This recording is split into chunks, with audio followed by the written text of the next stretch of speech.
One of the biggest challenges for fix and flips is how do you find a fix and flip? A lot of people ask me that all the time.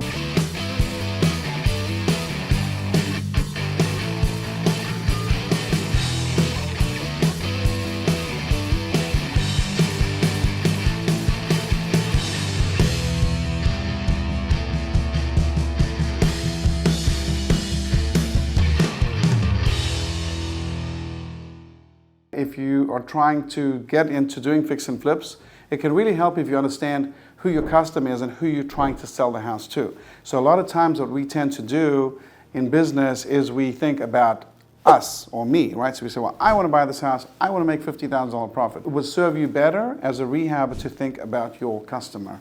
So what I mean by that is that if you're doing fix and flips, safest entry point that you have in the market is going to be the lower end of the market. Essentially, the person that you're going to be selling to is going to be a first-time home buyer. So what does a first-time home buyer look like? Average age is 31 years old according to the FHA, and they're probably somebody who's just come out of an apartment. Maybe they recently got married, or they recently had a kid, or they're looking to have a kid. They want to get a house, they want to get a yard, they want to get a dog. In other words, they're starting life out, right? So you're basically catering to a millennial right now. When you're selling a home, there's a good possibility that your buyer is going to be someone who's a millennial from 27 years old to about 42 years old. So that's the person who's buying your house, right? So now let's look a little bit at affordability, all right? And this is where I think it's really important for you to understand your customer and who you're selling to. That millennial, he or she is looking for a very different product to what people were looking for 20 years ago. The millennials are looking for new. In other words, they want stainless steel appliances, they want quartz or granite countertops, they want white cabinets, they want everything to look new and clean. So you can't be doing any of this like lower, mid-grade kind of rehabbing. It's not going to work. In our rehabs, we put quartz countertops, stainless steel appliances, we use really nice white cabinets, and we make everything look good. So that's who your customer is. Number two, you got to look at affordability, and this is a very, very important thing, especially in today's market. So if you look right now in 2023, you look at the median price home where we are, so let's say Palm Beach County or Broward County, it's $489,000 for Palm Beach and it's $427,000 for Broward. Those numbers are from Redfin. So basically, the old mortgage bankers rule of no more than 30% of your gross income going to your mortgage is important, and I'll tell you why, all right? So the median household income is $68,000. In fact, in Florida, it's actually lower than that, right? So essentially, for Palm Beach County, it's $68,000, but keep in mind, Palm Beach County has a lot of wealthy neighborhoods, like the one we're in right now, Boca Raton, which inflate that number up. But even using that number of $68,000, if the average person should not have more than 30% of that amount be their mortgage, it works out to about $20,000 per year, or about $1,700 per month. So, in order for your buyer to qualify for that first-time home buyer mortgage, they probably want to have a mortgage payment of around $1,700. Now, why is this important? Because over the last year, we've watched rates go from 3% to 7%. So if you run the affordability on a mortgage calculator of a $300,000 house that you could buy with a 30-year fixed mortgage at 3% versus a 30-year fixed mortgage at 7%, you'll see a substantial difference. What may have been affordable a year ago today is not, primarily because rates are so high. So if you run through these numbers and you run them backwards, you will see that at a price point of $250,000 in today's 7% 30-year fixed rate mortgage environment, a payment, including taxes and insurance, in the state of Florida would be $2,500 a month. And we already know that based on the median household income, that's about $800 a month more than they would really like to spend, or what the mortgage broker would really be happy approving them for.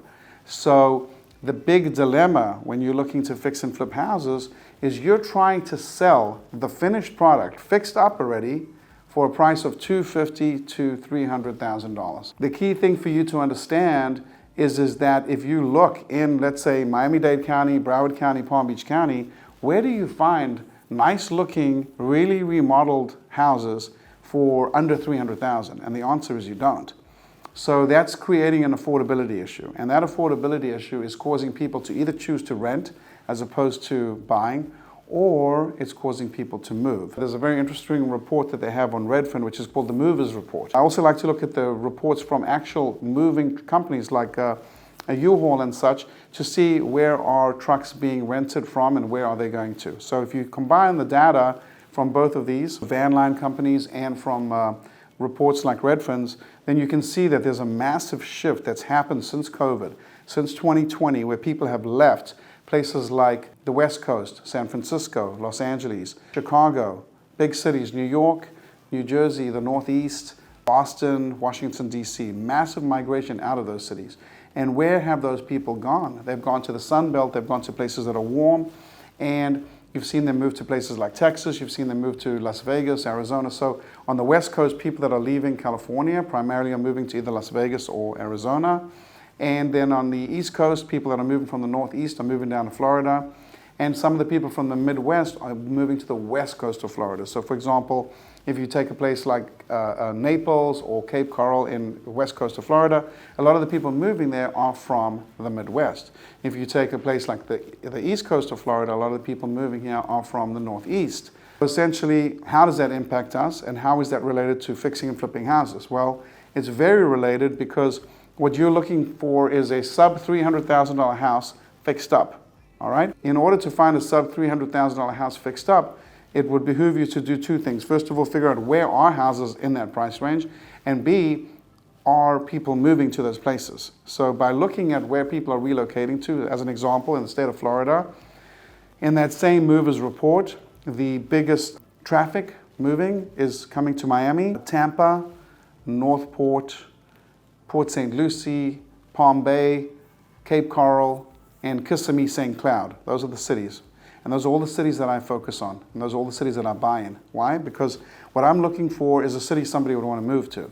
So people want to move to where there's jobs. The fastest growing job market in the entire country right now is around the Orlando region. So that's why I believe that that's a really hot market that's worth paying attention to. People are moving down from the Northeast and realizing they can't afford to live in Palm Beach County or Broward County, but they can afford to live in St. Lucie County or Martin County. So I'm really paying attention to the counties that are north of the Tri-County area. In other words, north of the Miami-Dade, Palm Beach, and Broward. So if you look where I'm personally buying, I'm not buying in Palm Beach, I'm not buying in Broward, I'm not buying in Miami, I'm buying in St. Lucie, Indian River, Martin, in other counties that go north, right? And I really like Palm Bay, I really like Port St. Lucie, and I really like the area that is around Orlando and south of Orlando. Now that I'm looking at that, I can go on a site like Realtor.com. I can go in and I can say, let's say I'm looking for a single family home, 3-bedroom, 2-bathroom in the state of Florida, and I'm looking for something newer, right? So I don't want an old home. I want something that was built, let's say, in the last 5 years, in the last 3 years. And when I look at that and I look at where are the neighborhoods where there's sub $300,000 homes, these same neighborhoods are coming up. Cape Coral, Lehigh Acres, Kissimmee, St. Cloud, Port St. Lucie, Palm Bay, etc., right? And those are the cities that you want to be focusing on. So when you're looking for houses to fix and flip, it behooves you to really understand that whole thing and how it works, because that's who your end customer is, right? So that end customer who's looking to buy and get approved for an FHA loan, you have to be willing as a rehabber to understand that when you put a property on the market that you want to sell for, let's say, $300,000, right? And let's say they have closing costs of maybe $6,000 or $8,000, they may come to you and ask you for a 3% credit. In other words, they want $9,000 credit towards their closing costs. So you should be able to factor in, if I'm selling this house to them at $300,000, they're going to ask me for $9,000 or $10,000 credit. They may ask for that. Ideally, I'd like to sell to someone who's a conventional buyer with a nice 10 or 20% down, but I know that realistically my buyer may be an FHA buyer, right? And I have to prepare for that. And then I have to factor in backwards and say, okay, what are my repairs and everything else going to cost? The biggest challenge that we have as rehabbers is the competition of the new home builders, because the new home builders in these same markets are building new construction homes at $260,000, $280,000, $320,000, $350,000, $380,000.